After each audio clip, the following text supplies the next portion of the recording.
yang akan saya bahas. A. Program imunisasi dan pelayanannya di Puskesmas Turi. B. Kontraindikasi imunisasi secara umum. C. Pertanyaan umum. A. Program imunisasi dan pelayanannya di Puskesmas Turi. Imunisasi dasar yang harus diberikan pada anak harus sampai 18 bulan. Yang pertama, segera setelah lahir, yakni hepatitis B0 dan OPV 0. Kemudian usia 1 bulan, yakni BCG.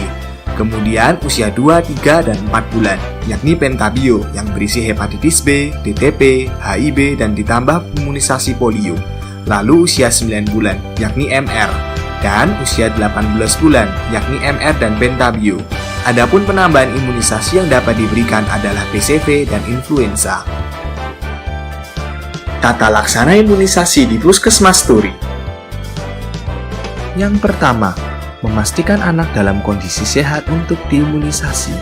Jika anak sakit seperti demam, batuk, pilek, diare, ada riwayat kontak dengan orang kontak erat atau suspek atau probable atau konfirmasi COVID-19, sebaiknya tunda imunisasi.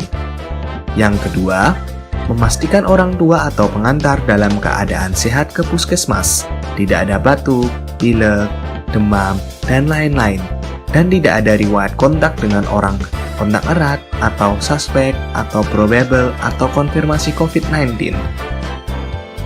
Yang ketiga, menggunakan masker kain bagi orang tua atau pengantar ke puskesmas. Jangan lupa bawa buku KIA. Bagi anak di bawah usia 2 tahun tidak perlu menggunakan masker. Yang keempat, datang sesuai jadwal imunisasi yang telah ditentukan. Dan pada saat tiba di puskesmas, segera cuci tangan dengan sabun dan air mengalir atau hand sanitizer sebelum masuk ke ruangan pelayanan imunisasi. Yang kelima, lakukan pendaftaran dan sesudah itu duduk di ruang tunggu imunisasi dengan prinsip menjaga jarak 1-2 meter.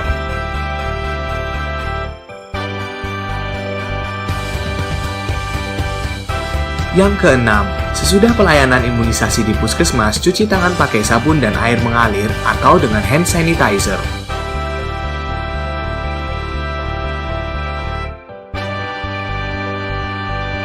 Yang ketujuh, segera membersihkan diri atau mandi dan cuci rambut serta mengganti semua kain atau linen pada anak dan pengantar.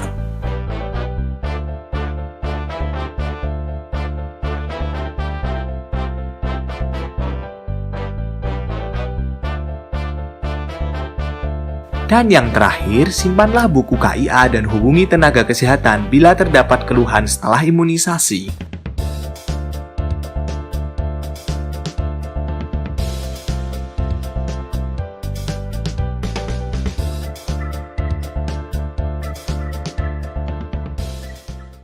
B. Kontraindikasi imunisasi di puskesmas secara umum. Yang pertama, memiliki reaksi alergi berat atau penyakit penurunan sistem imun tubuh. Reaksi alergi yang berat seperti syok anafilaksis dan ruam seluruh tubuh akan membahayakan nyawa anak. Untuk anak dengan penurunan sistem imun tubuh seperti pada penyakit HIV, sebaiknya perlu dikonsultasikan ke dokter anak terlebih dahulu. Yang kedua, anak dengan status atau berkontak dengan orang kontak erat atau suspek atau probable atau konfirmasi COVID-19 sebaiknya perlu dilakukan isolasi mandiri selama 14 hari atau melakukan 2 kali tes PCR dan dinyatakan negatif, baru diizinkan imunisasi di puskesmas. Bila anak memiliki gejala batuk, pilek, demam, atau sesak napas, sebaiknya perlu diperiksakan ke dokter terlebih dahulu, apalagi bila memiliki riwayat kontak. C. Pertanyaan umum. Yang pertama, apakah program imunisasi bayi baru lahir tetap dilanjutkan sesuai jadwal selama pandemi COVID-19?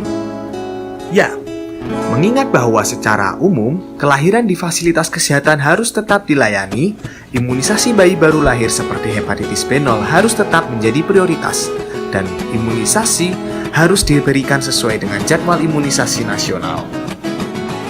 Yang kedua, bagaimana dengan anak yang batuk dan pilek tetapi tidak ada kontak? Apakah boleh diimunisasi di puskesmas? Sebaiknya, anak dibawa ke dokter dahulu sampai tidak ada keluhan. Baru boleh dilakukan imunisasi di puskesmas. Yang ketiga, bagaimana dengan anak yang telat melakukan imunisasi? Dapat dilakukan imunisasi yang berbeda dalam waktu yang sama. Misalnya, pentabio ditambah polio dan MR bila anak sudah mencapai usia 9 bulan. Yang keempat, apakah diperlukan imunisasi influenza pada era pandemi COVID-19? Vaksin influenza memang tidak bisa mencegah COVID-19. Pemberian vaksin bertujuan untuk melindungi seseorang dari virus influenza dan juga mencegah kerancuan gejala dengan COVID-19. Dengan demikian, imunisasi influenza dapat diberikan, tetapi bukan suatu kewajiban.